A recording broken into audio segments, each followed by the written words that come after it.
The Soybean School on RealAgriculture.com is brought to you by Pride Seeds, Ingenia Herbicide, and Cruiser Max Vibrance Beans.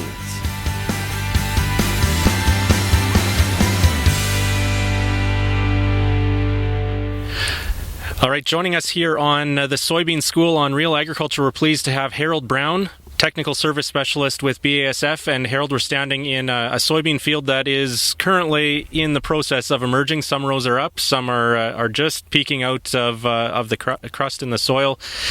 This spring has been a challenging spring in Western Canada when it comes to weed control. We're basically playing catch-up right off the hop. Why don't you take us through that scenario and kind of set the stage for what we're facing heading into the growing season here in Manitoba and Western Canada? Yeah, thank you, Kelvin. It's been a challenging spring. Here we're in southern Manitoba, and every spring has its own unique challenges. And this year started out cool and dry. So really, there wasn't a lot of weed emergence. It was a pretty easy seeding season, which is great, but not a lot of burn-offs got put down. So now we have crops been seeded, it's emerging, had some moisture a little over a week ago, so now we have weeds emerging, and we have to deal with those mostly in crop. But we've also, in addition to the cool conditions early on, we've also had, as people might be able to hear on the mic right now, we have some wind, and it seems more days than not. That's right.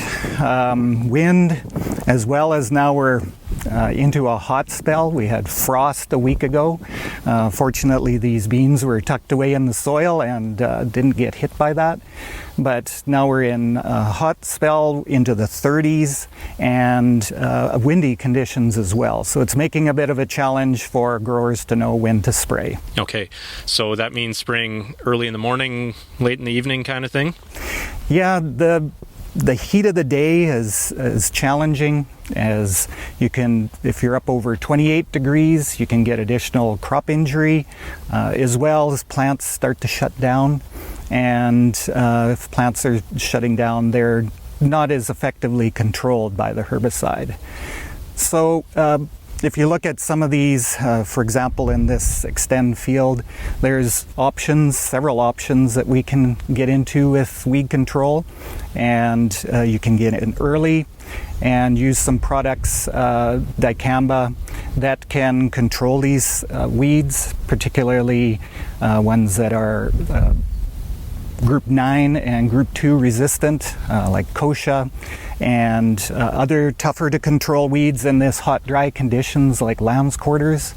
So we can get in here now and spray those. So what are the challenges of spraying products like dicamba now? The weather conditions, we're saying don't spray in the heat of the day, so maybe in the cooler parts of the evening or early morning.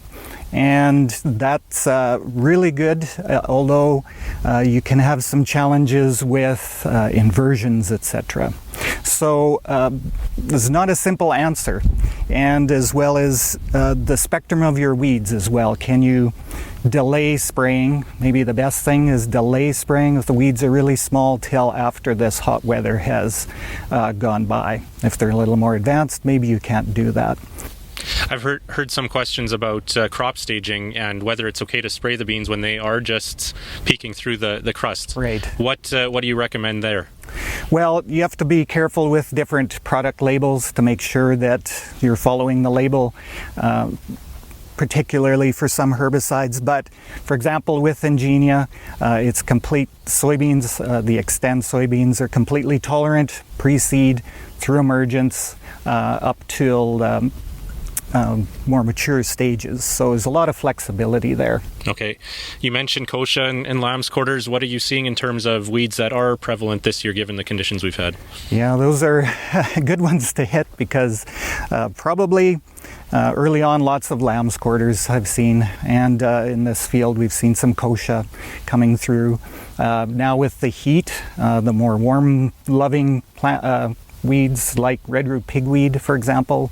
We've got some seedlings just popping through. And then the grasses, foxtails and barnyard grass, depending on where you are, also coming through. So we have these challenging conditions, either hot, or a week ago too cold, and wind, and kind of leading us into possibly doing more of that spraying early in the morning and late in the day. But that is also the time of inversions being more of an issue. What do you recommend for growers in terms of making that decision and how they go through that process?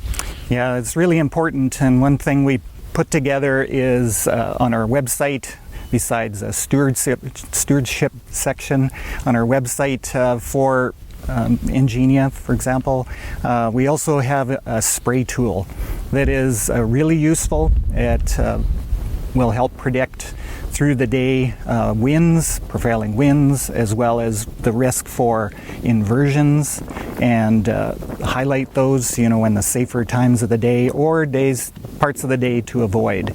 And that's called the Ingenia Spray Tool.ca online. It says Ingenia, but it's not specific to that product. You can use it for any product, and it's good across Western Canada.